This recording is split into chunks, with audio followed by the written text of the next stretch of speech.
She said I was always working, always too busy to notice her anymore. So I sent flowers to her hotel room. I even wrote a card that said, "For the woman I'd give up the world to keep." But when the door opened, it wasn't her. And suddenly, everything I thought I knew about my marriage unraveled with one smile from a stranger. I used to think that working hard was how I showed love. Providing a house, keeping food on the table, paying for our daughter's dance lessons.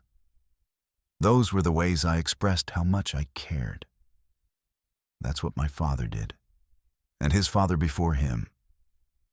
But lately, the silence in our house had become suffocating. Emma barely looked at me during dinner. She used to tell me everything, her work stories, what she read, even what she dreamed about. Now, dinner was just two forks scraping plates, and our daughter looking back and forth like a referee waiting for a fight. I'd come home from 12-hour shifts, exhausted, and find her already in bed, turned away from me. No, "How was your day?" No smile, no kiss, just cold sheets and distance. I tried to talk about it once, after our daughter went to bed. "Em, are we okay?" She didn't even look up from her phone. "You're always working. I don't even know who you are anymore." That stung. I sat there, stunned, while she scrolled through Instagram reels like I hadn't just said something real. I wanted to scream, "I'm working for you, for us." But I didn't, because men like me, raised the way I was, we don't yell. We fix things. We hold on tighter. So I started coming home earlier, canceled overtime, took a personal day just to surprise her with lunch. I even brought her favorite Thai takeout, the one with the peanut sauce she loved. She smiled, barely, and said thanks. Then she ate in silence while scrolling her phone. And I sat across from her, watching the love of my life vanish one small act of disinterest at a time. 2 days after the quiet lunch, I found her crying in the bathroom. At first, I panicked, thinking something had happened at work, or maybe she was overwhelmed with stress. But when I knocked gently and asked what was wrong, she snapped. "Why do you care now?" she said, her voice sharp through the door. "You've ignored me for years." I stood there, stunned. I wanted to explain, to say I'd been trying to fix things, to say I still loved her. But my throat closed up. She emerged minutes later with red-rimmed eyes and brushed past me like I was a stranger in my own home. Later that night, she didn't come to bed. I stayed awake, staring at the ceiling, wondering how we'd drifted so far apart. I blamed myself at first. Maybe I had worked too much. Maybe I had taken her for granted. Maybe the exhaustion had made me blind to her loneliness. But over the next week, something shifted. She started locking her phone. She took longer showers. She started wearing makeup again, but not around me. She left the house looking radiant and came back drained, irritable, distant. I found receipts in her purse for restaurants I'd never been to. One of them was for 2 glasses of wine, a Tuesday night. She told me she was working late. Still, I held my tongue. I gave her space. I convinced myself I was paranoid, that maybe she was meeting a friend, maybe she just needed time. Then she announced she needed a weekend alone. To reset, to think. "I'm going to book a hotel downtown," she said casually over breakfast. I need space." Our daughter looked up from her cereal with confusion. I tried to stay calm, nod, pretend it didn't feel like the earth was shifting under my feet. "Okay," I said softly. "I'll support whatever you need." But inside, I was unraveling.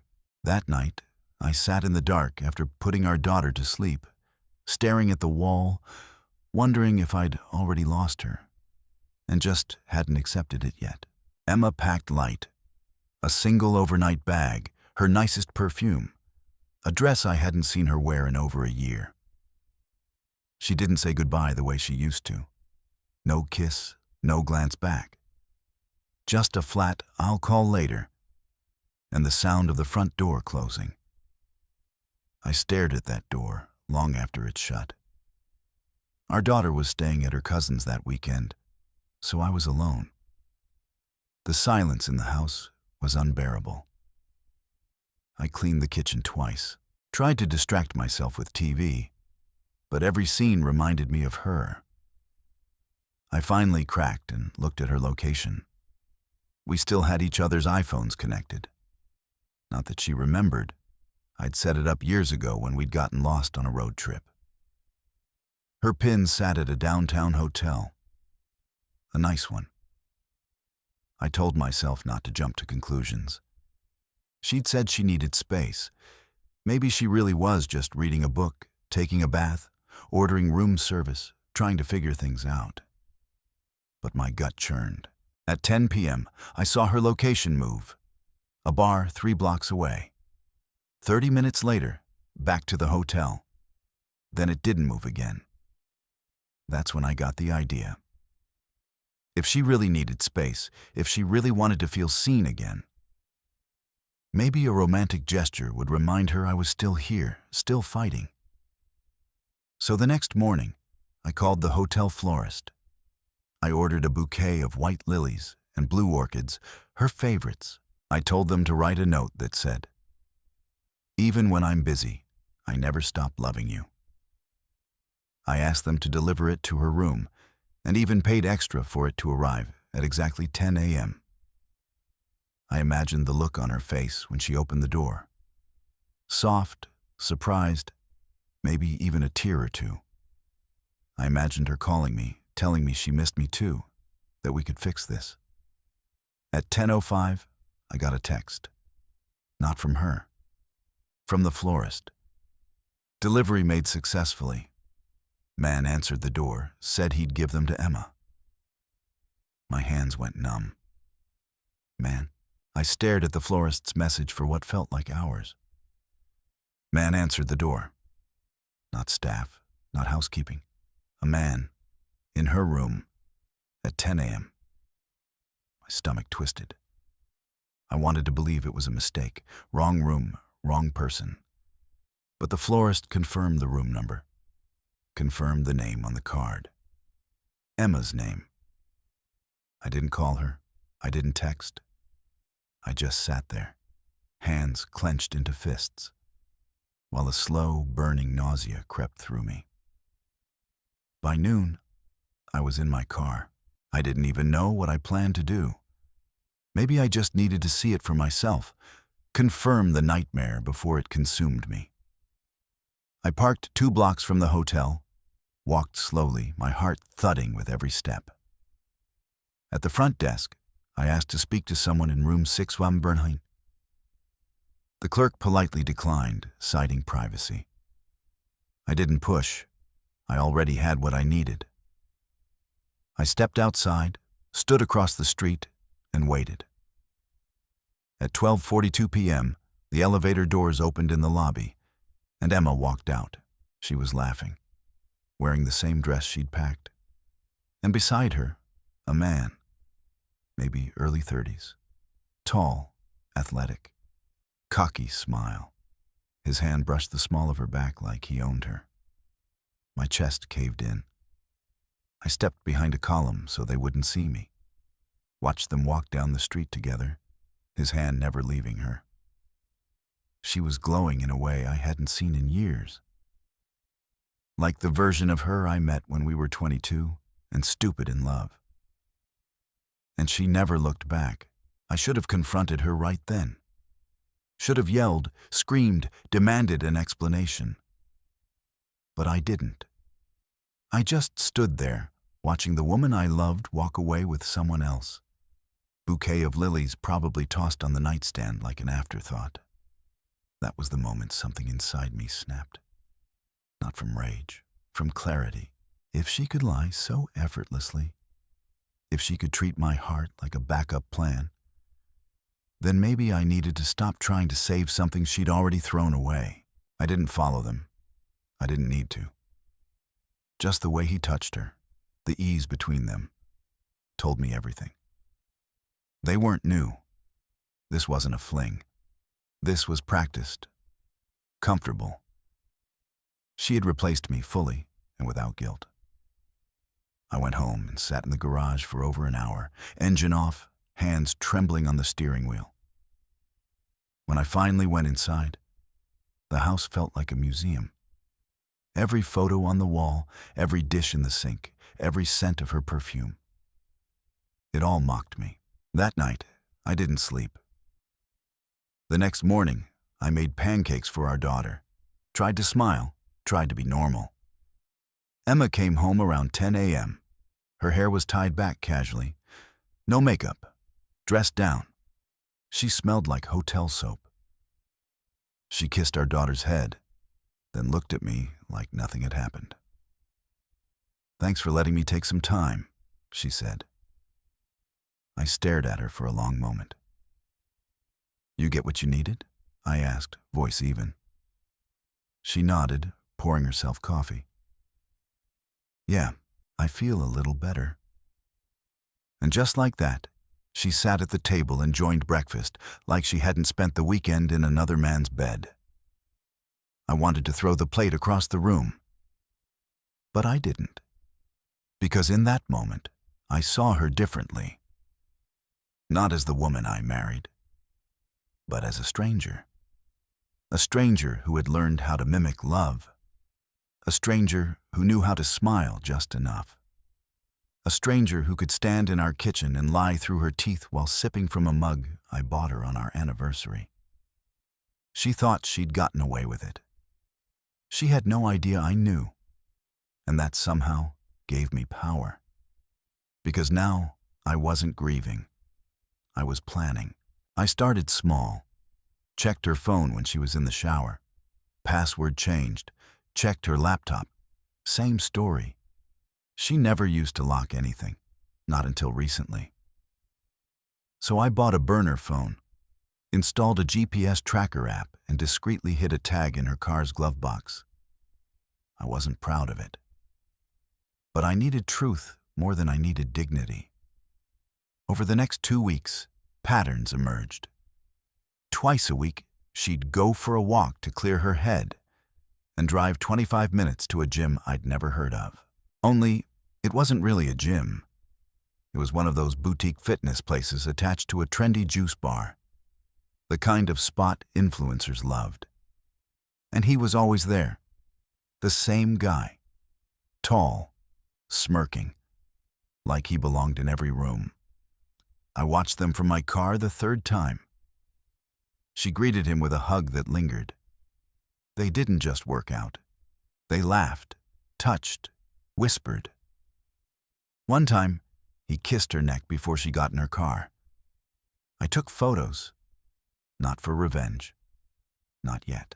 Just to remind myself I wasn't crazy, that the hollow in my chest was real, that I wasn't making this up. The worst part? She came home after those sessions glowing. Sweaty from yoga, flushed from clearing her head. And she'd sit on the couch beside me like nothing had changed. Sometimes she'd even ask about my day, feigning interest like she still cared. It was sickening. But I kept the act. Played dumb, waited. Because something told me this affair wasn't just about sex. It was about escape. About her trying to rewrite her story. And I needed to find out exactly what story she was telling him. Before I decided how mine would end. It was a Wednesday, when everything cracked open. Emma had left her laptop open on the kitchen counter, a rare lapse. She was upstairs getting ready, and I saw the screen flicker back to life from sleep mode. Curiosity overruled hesitation. It wasn't her email that caught my eye. It was her open Word document, titled, My Next Chapter. I clicked. It wasn't a novel. It wasn't a journal. It was a resignation letter. But not just from her job. From our life. Paragraph after paragraph of carefully chosen words. How she'd felt trapped, emotionally abandoned. How she had fallen in love unexpectedly with someone who saw her. She was preparing to leave me. Not just emotionally, physically, legally, completely. She had even written, "I hope we can co-parent peacefully for our daughter's sake." My blood ran cold. I copied the file to a USB drive and closed it just before she came downstairs. She smiled at me, the same empty smile she'd given for weeks. "Going to yoga," she said cheerfully. I kissed her cheek and whispered, "Be safe." Inside, I was burning. She was planning to destroy my world while pretending everything was fine. And worse, she was already painting herself as the victim in a story she was writing behind my back. I didn't confront her. Not yet. Instead, I called a lawyer. Then I called my sister, who happened to be an accountant. And then I called in every favor I had. If she wanted a clean break, a new chapter, then I'd be the plot twist she didn't see coming. I told my sister everything. She didn't gasp, didn't even flinch, just nodded slowly and said, "Let's get to work." Within days, she'd pulled copies of our joint financials, every account, every card, every hidden transaction. Turns out Emma had been quietly moving money. Small amounts, discreet, but steady. She was building an escape fund. My sister showed me how to safeguard my income, how to move my salary into a protected trust, how to freeze certain joint accounts under legal review without triggering alerts. Next, I met with the lawyer. I gave him everything: the photos, the resignation letter, the GPS logs. He raised his eyebrows more than once. "Most guys come in here crying," he said. "You came in with a case file." I shrugged. I did the crying already. Now I want protection, for me and my daughter. He laid out the options: custody strategy, financial safeguards, a way to file with the upper hand. But we needed one more thing: proof that she was unfit for primary custody. Not just unfaithful, unfit. That's when I set up the cameras. Not in her bedroom. I wasn't looking for revenge porn. In the living room, the kitchen, our daughter's playroom, places where she pretended to be present. And I waited. It didn't take long. She spent more time on her phone than with our daughter. She forgot to pick her up from school twice. One night, she left her home alone for an hour to grab dinner. But the cameras showed she was in the backyard FaceTiming someone, him. I documented everything. Because when the time came, I wouldn't just walk away. I'd walk away with the truth. Emma started to notice I was different. Calmer, less reactive. I stopped asking where she was going. I didn't flinch when she came home late. I even smiled when she mentioned her mental health walks. She mistook it for indifference. But really, it was detachment. Because I had already emotionally left. And she had no idea. The unraveling began on a Sunday afternoon. We were cleaning the garage, or rather I was. She was half-heartedly organizing a box of old books when her phone rang. She turned away to answer it. "Hey, babe," she whispered. Not hey, not hi. "Babe." I froze. She didn't realize I was behind her, close enough to hear. When she saw me, she jumped like a teenager caught sneaking out. It was just Kelly," she stammered. "From yoga." I nodded, said nothing. She spent the rest of the day overly cheerful, helping with chores, cooking dinner, laughing too loudly at our daughter's jokes. By bedtime, she seemed almost afraid of me, not because I was threatening, but because I wasn't reacting. Because indifference, to someone used to manipulating emotion is terrifying. The next day, she tried to initiate intimacy. I declined, politely, gently, but firmly. Her eyes searched mine like she was trying to read a foreign language. Then she got defensive. "You're acting weird lately," she snapped. "Like you don't even care." I met her gaze and said quietly, "I used to care enough for both of us, but that kind of love kills a man." She blinked, and for the first time in months, I saw something crack behind her eyes. Not guilt. Fear. The confrontation came sooner than I expected. I was folding laundry when Emma walked into the room with her arms crossed and eyes blazing. "Are you spying on me?" I looked up slowly. "Why would you ask that?" She threw her phone on the bed. "Because I got an alert. Someone tried to access my iCloud." I hadn't touched her iCloud. Not once. But the fact that she assumed I had told me everything I needed to know. "I haven't touched your stuff," I said honestly, "but you clearly have something to hide." Her face flushed. "I just want privacy. Is that so hard to understand?" "Privacy's fine," I said, folding one of our daughter's shirts. "Secrets are different." She opened her mouth to argue, then shut it. The room hung silent for a beat too long. Then she tried a different tactic. "You've changed," she said softly. "You don't even look at me the same." I didn't, because I no longer saw a wife. I saw a ticking clock. I stood, walked over to her, and handed her the phone. "If you want to talk, we can talk. But don't come at me with half-truths and blame." She took the phone with trembling hands. Her mouth opened, then closed again. She looked cornered. And that's when I realized she wasn't worried I'd caught her. She was worried I didn't care anymore. Worried the game was over. And in a way, it was. Because that night, I drafted the first version of my custody petition. Not to hurt her, but to protect myself. And more importantly, to protect the little girl sleeping down the hall. The one who deserved better than a mother, playing house with two lives. It was my daughter who gave me the final push. We were drawing together on a rainy Saturday.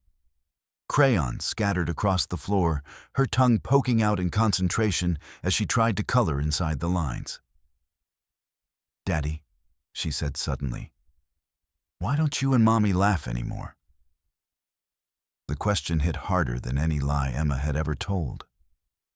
I looked at her, this tiny human with big brown eyes too wise for her age, and my throat closed. "Do you miss when we laughed?" I asked gently. She nodded. "You used to dance in the kitchen. Mommy used to sing." I blinked back the sting in my eyes. "I remember that too." She paused, then whispered, "Are you mad at Mommy?" I hesitated. "I'm sad," I said honestly, "but I'll always love you, no matter what." She nodded, then kept coloring like she hadn't just cracked my soul in half. That night, I watched Emma tuck her into bed, brushing her hair back and kissing her forehead. It looked so tender, so loving. But I knew the truth. I knew that while she kissed our daughter goodnight, she was texting another man under the covers. And I couldn't let that be the example our daughter grew up watching. So I called my lawyer the next morning. "I'm ready," I said. He didn't ask for what. He knew. It was no longer about heartbreak. It was about clarity, and about protecting the one innocent person caught in the middle of a house full of lies. I waited until Friday. Emma always had her yoga nights on Fridays, which meant she'd come home late, tired, and emotionally vacant, the perfect time to deliver clarity without drama. I printed everything: the photos, The GPS logs, the bank statements, the screenshots from the security cams, even the resignation letter draft she'd left open on her laptop, each in its own labeled folder. When she walked through the door, I was sitting at the kitchen table, calm, steady, ready. She froze when she saw me. "What's this?" she asked, eyeing the folders. "Truth," I said. "For once." She scoffed. "What are you talking about?" I slid the first folder across the table. "Start there." She opened it, her face drained of color. By the third folder, she wasn't even pretending anymore. Her hands trembled. Her lips parted as if to speak, but no sound came out. "You've been planning to leave me for months," I said quietly. "That's fine. I can accept that." She looked up, eyes wide. "But you don't get to lie to our daughter. You don't get to paint yourself as the victim. You don't get to take everything and leave me with silence."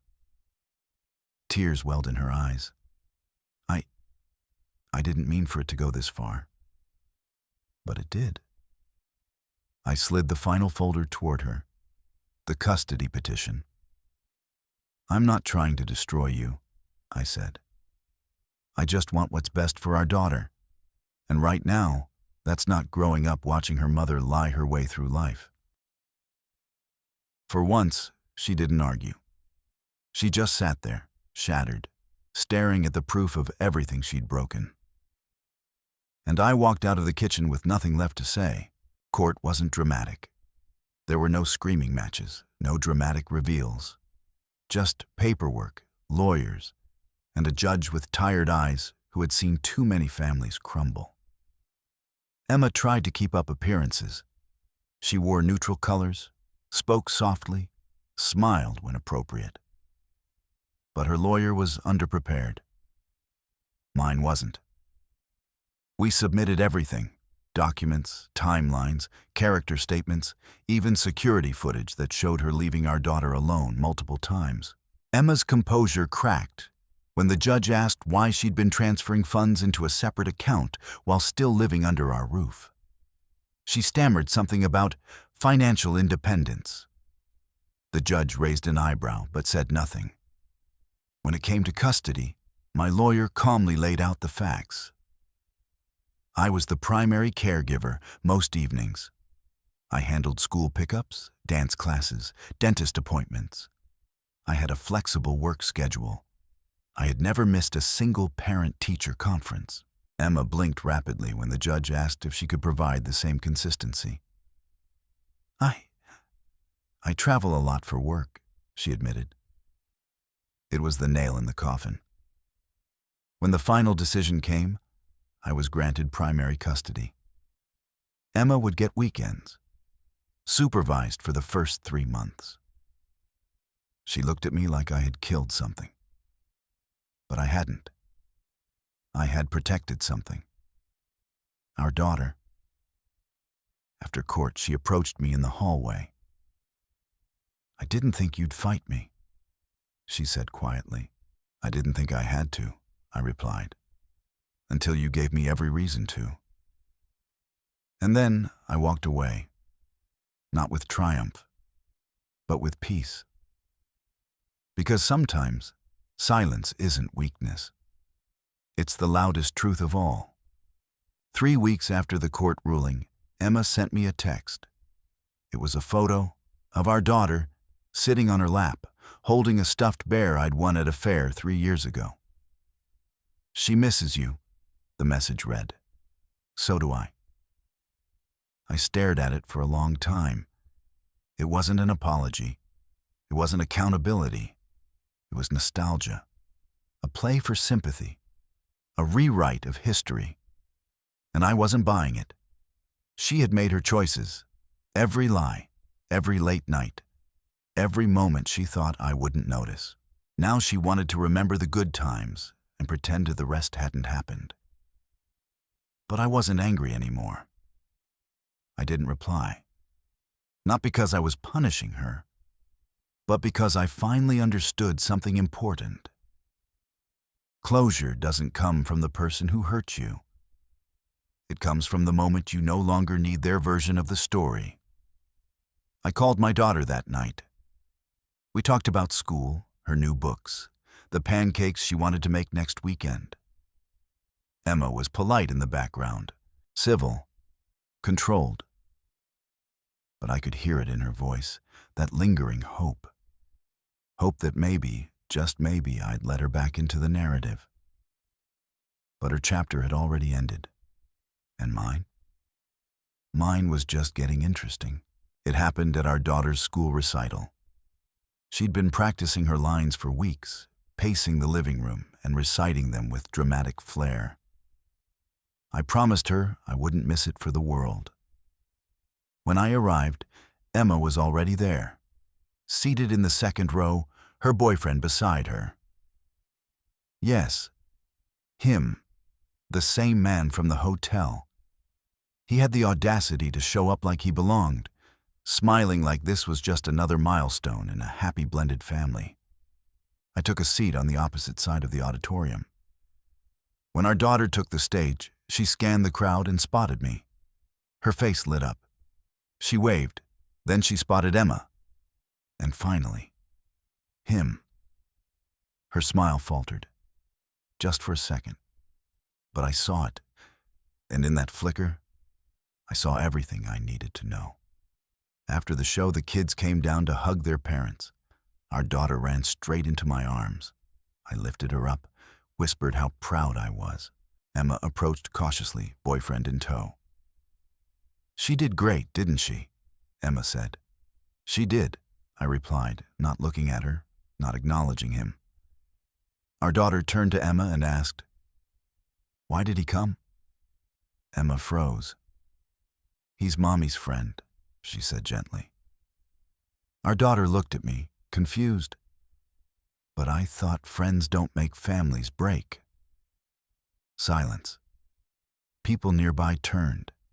The boyfriend's smile dropped. Emma's face turned crimson. I crouched to my daughter's level. "Sweetheart," I said softly. "Sometimes grown-ups make mistakes.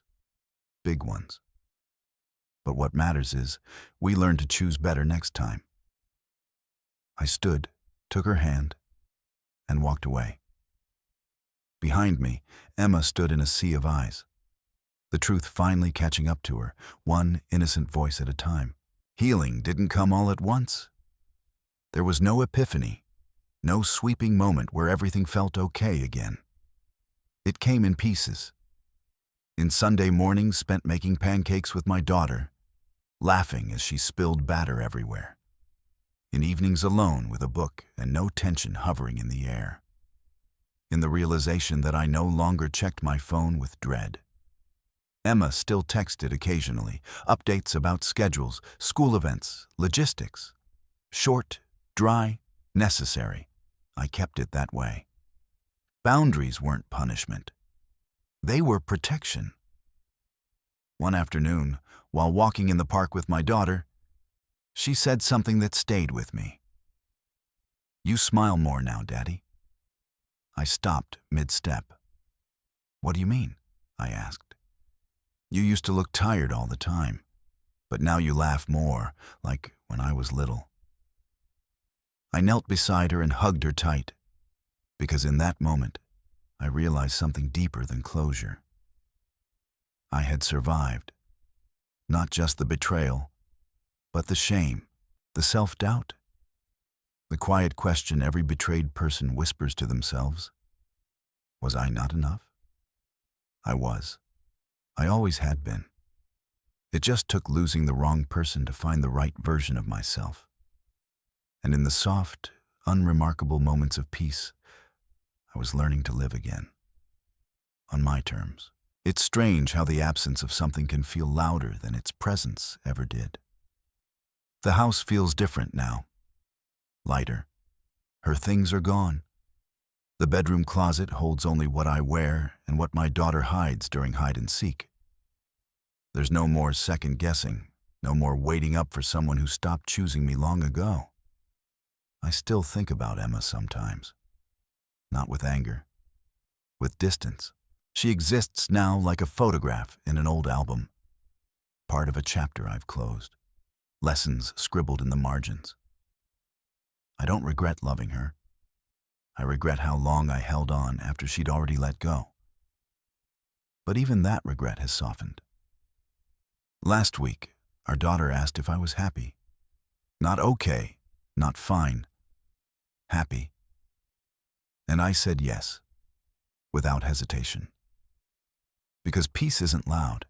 It's not fireworks or new love or grand declarations. Sometimes, it's just making dinner with music playing low. Sometimes, it's knowing your daughter sleeps safely down the hall. Sometimes, it's a morning where your chest doesn't feel heavy. I don't need revenge. I don't need her to apologize. I just need to keep moving forward, step by quiet step, into a life that finally feels like mine. One where I'm not surviving her. I'm living without her shadow. Some betrayals don't end in explosions. They end in silence. But sometimes, silence is the most powerful sound. If you've ever been broken, blindsided, or rebuilt yourself from ashes, you're not alone. And if this story made you feel something, anything, drop a comment, share it with someone who needs it, or just hit subscribe. Because every story deserves to be heard, even the ones whispered in the dark. Thanks for listening.